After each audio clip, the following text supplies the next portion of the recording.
Nous sommes ici pour parler de la fin du monde. Nous sommes à l'aube de la bataille d'Armageddon. Des maladies incurables fleurissent. Des fondamentalistes réclament notre destruction. Des puissances nucléaires échappent à notre contrôle. Et même si nous naviguons dans ces eaux dangereuses, nous devons affronter des menaces bien pires encore. Le réchauffement climatique fera fondre les calottes glaciaires en moins de 80 ans, noyant ainsi 90% des lieux habitables sur Terre. La population ne cesse d'augmenter et nous aurons atteint le taux de surpopulation dans 50 ans, conduisant le monde à la famine et à la guerre. Ce ne sont pas des conjectures, ce sont des faits. D'une manière ou d'une autre, notre monde touche à sa fin. La question est, allons-nous mourir avec lui? Qu'est-ce que vous proposez? Je propose de mettre fin à ce monde, mais à nos conditions. Une sorte d'apocalypse orchestrée, qui serait censée nettoyer la Terre de sa population, mais laisser ses infrastructures et ses ressources intactes. Cela a été fait il y a fort longtemps, avec succès. Quelques élus échapperont au déluge. Pas dans une arche comme dans la Genèse, mais en sécurité, en sous-sol. Et quand tout sera fini, nous émergerons sur une terre purifiée, que nous pourrons reformer à notre image. Et de quelle façon comptez-vous arriver à ce résultat? Le succès de cette opération est déjà à portée de main. Je vous présente le virus T. Le coronavirus, en plus d'être un virus géopolitique, est aussi un jugement pour ce système-là. Nous militons pour la sortie de ce système, pour le mettre à terre, afin que toutes les populations du monde entier, toute l'humanité, respire.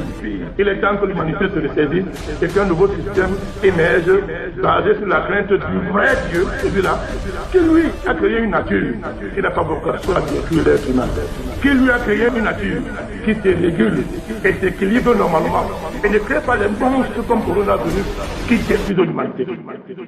Des gens dont nous ne sommes pas sûrs qu'ils sont des êtres humains, nous ont la forme humaine, on a l'impression qu'ils se sont introduits sur la Terre, et à partir de là, ils ont pris la forme humaine, mais ils détestent fondamentalement l'être humain, et ils ont pour projet de l'exterminer.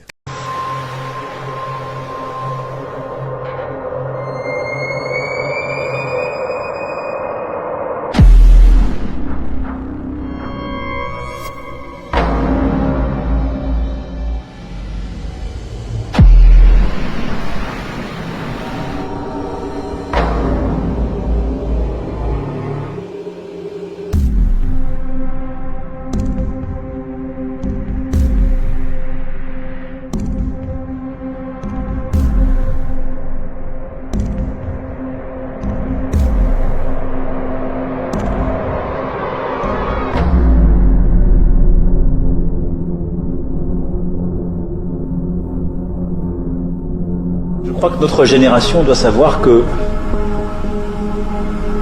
la bête de l'événement est là. Et elle arrive. Alors, dans le sens biblique de l'avènement de la bête, c'est le stade suprême du mal. C'est le mal dans sa réalisation suprême.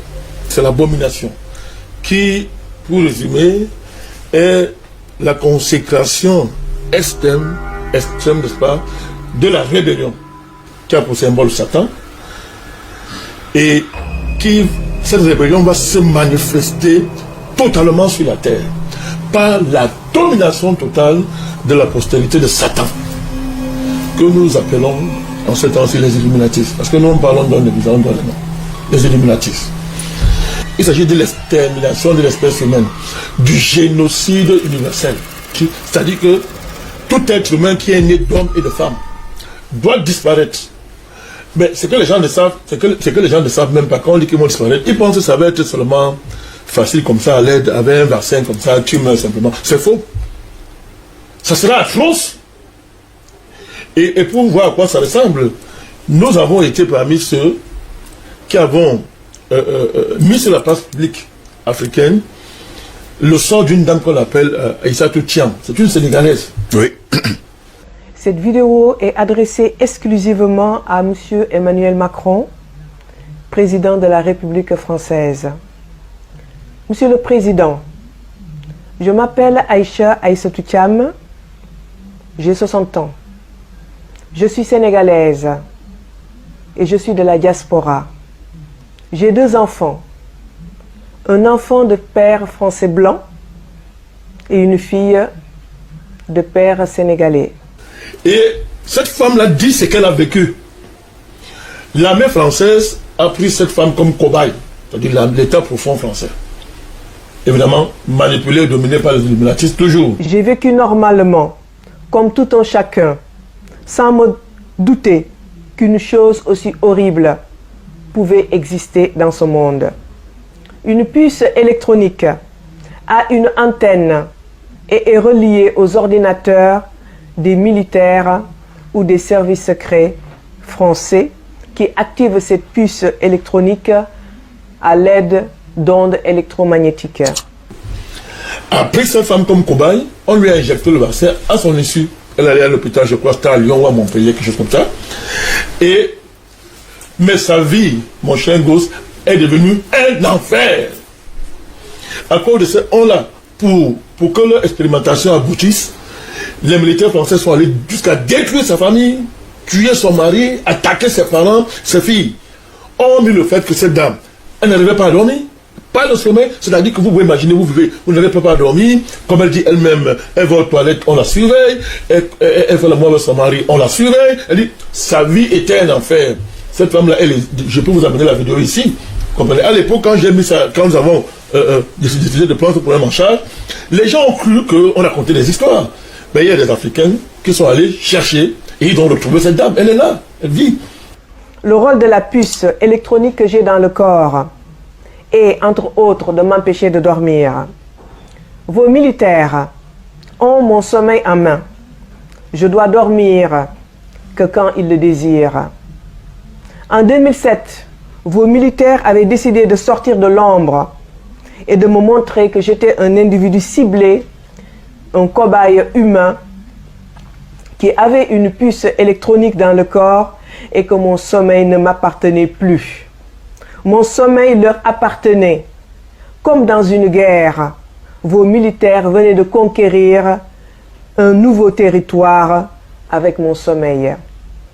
À partir de ce moment, j'étais devenu du gibier pour eux.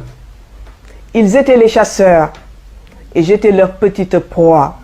Le cas de cette dame-là est emblématique de ce qu'on nous prépare, de ce qui est derrière la bête.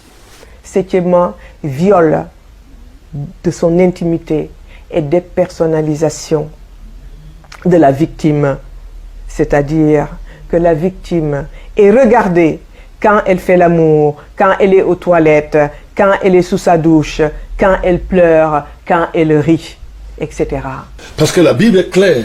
La Bible définit les œuvres de la bête par l'égorgement, la destruction et le vol. C'est-à-dire égorger, ça veut dire créer des océans de sang, massacrer. Et lorsque vous regardez l'histoire de l'humanité, lorsque vous regardez particulièrement la période occidentale, la domination occidentale, vous regardez comment l'Occident a émergé dans l'histoire par le génocide, la violence à l'extrême. Et par exemple, on a une montée en extrême dans la violence avec les 2 guerres mondiales, mais surtout avec le largage de 2 bombes atomiques. C'est un pays qu'on appelle le Japon, Nagasaki et Hiroshima. Pour que vous voyez à peu près que ce n'est pas une histoire qu'on parle. Et cette violence-là, cette guerre, cette violence, qui révèle les formes sociales, les formes culturelles, les formes économiques, les formes politiques, les formes spirituelles et géopolitiques, quand on cumule tout ça, mon cher gosse, il s'agit plus de larguer une bombe dans un pays. C'est ce que Bill Gates vous dit, que d'abord il faut commencer par exterminer au moins 15% dans un premier temps. Et après, parce que tout le monde... 15% de la population mondiale. C'est clair, c'est dit. Mais surtout, génocider la race nègre, la race noire. Donc, quand M. Macron parle de la bête, il faut donc convoquer cet arrière-fond-là, mon cher gosse, pour comprendre ce qu'il est en train de dire. Alors, vous faites le lien avec le Covid, avec le projet, dans lequel M. Macron est engagé à fond. M. Macron, c'est l'associé, un des associés les plus directs de M. Bill Gates. C'est elle qui s'est associée dans le cadre de l'alliance Gavi, c'est-à-dire que, pour le vaccin, c'est-à-dire que, je crois que c'est Global Alliance for Vaccination, un truc comme ça. M. Macron est un des bras droits de M. Bill Gates. dans le projet de cette vaccination qu'on a voulu imposer aux gens, parce que nous avons ce projet ne marchera jamais, mais ils sont en train de forcer et tout, de faire vacciner tout le monde. Oui. Et de nous transformer en une chose que moi et vous, que personne ne peut imaginer. Un monstre, des cyborgs. C'est-à-dire qu'on sera en même temps des animaux, des hommes et des robots. Et dans la Bible, on parle, n'est-ce pas, un des temps forts de ce moment, c'est que bon, dès que le projet est réussi et que le gouvernement mondial est mis en place, la bête va apparaître avec son siège, c'est à Jérusalem. Cet homme-là, ce super puissant, le maître des Illuminati, le patron, il prépare son arrivée, il prépare son avènement pour qu'il s'installe maintenant sur son trône et contemple, n'est-ce pas, sa gloire, qui est, quand il est glorieux, c'est que l'humanité est morte, l'humanité a été détruite. Donc, tel est l'arrière-fond symbolique, n'est-ce pas, qu'il faut convoquer pour comprendre, n'est-ce pas, ce qu'il appelle la bête de l'événement. C'est quoi ce où les gens marchent en route, ils ont des masques, ils sont effrayants, mais on est plein des êtres humains. Vous savez ce que ça veut dire? C'est qu'on va où là? La bête. On est l'être humain. La bête n'aime pas l'être humain. La bête déteste l'être humain. Il ne peut vivre qu'en exterminant l'être humain. Et la bête, son visage est là. La bête de l'événement est là. Et elle arrive. Il est là, mais on va le détruire. Nous, les humains, on va détruire ça. Nous sommes là aussi ce matin pour dire une bonne nouvelle aux Africains. Ça ne passera pas. Donc, ils ne sont pas forts. Il faut se lever pour achever la bête. C'est-à-dire, la bête nous a achevés. Maintenant, nous, on coupe la tête de la bête.